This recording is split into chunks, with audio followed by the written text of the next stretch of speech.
J'ai un carnet ouvert devant moi. 7 noms, 7 numéros. Et une seule question, posée 7 fois, à 7 conseillers différents.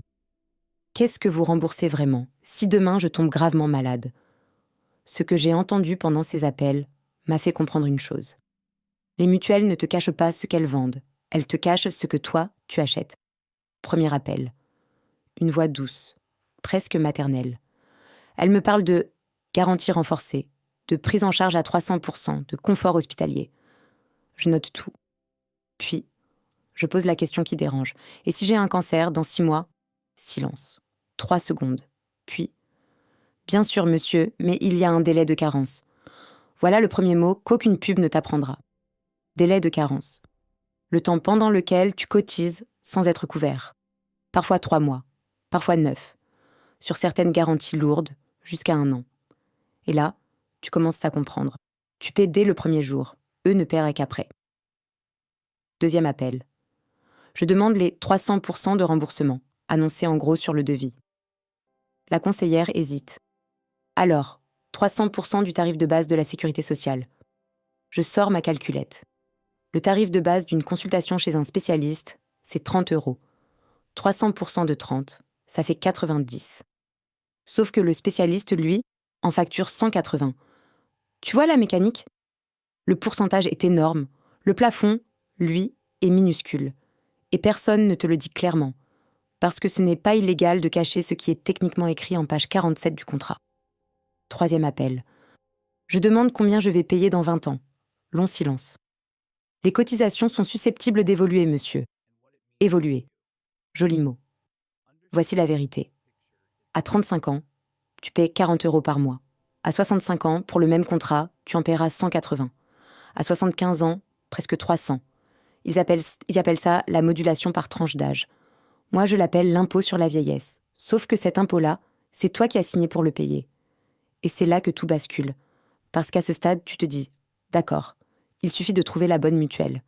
Celle qui ne fait pas ses tours de passe-passe. Sauf qu'aux appels 4, 5, 6 et 7, j'ai entendu exactement les mêmes chez mécanismes.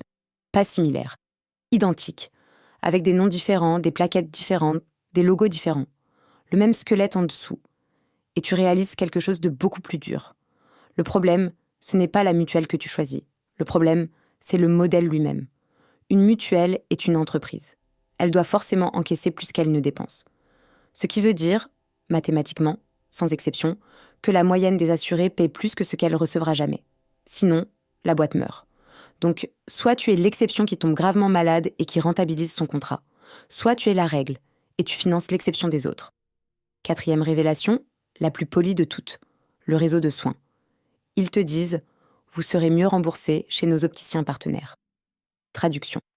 Si tu vas ailleurs, on te paie moins. Tu croyais choisir librement ton dentiste, ton ostéo, ton opticien. Tu ne choisis plus rien.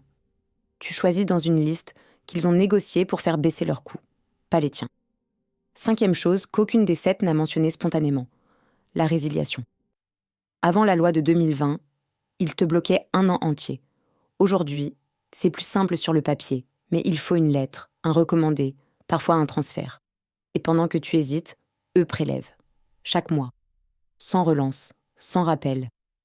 Après 7 appels, après 11 heures au téléphone, après 92 pages de conditions générales lues en diagonale, j'ai compris quelque chose qu'aucun comparateur ne te dira jamais. Une mutuelle ne te protège pas de la maladie. Elle te protège de la peur de la maladie. Ce que tu achètes chaque mois, ce n'est pas un soin. C'est une nuit de sommeil. C'est l'absence d'angoisse quand ton dos craque, quand ta dent élance, quand ton enfant tousse depuis 3 jours. Et cette tranquillité-là, ils l'ont chiffrée, au centime près. Ils savent exactement combien tu es prêt à payer chaque mois pour ne plus y penser. Alors la prochaine fois qu'on te promet une couverture optimale, arrête-toi sur ce mot. Optimale pour qui ? Pour toi, qui paie sans jamais tomber malade ?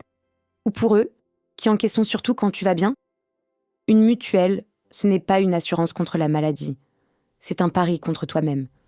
Et le seul moyen de le gagner, c'est de souffrir assez fort pour que ça en vaille la peine.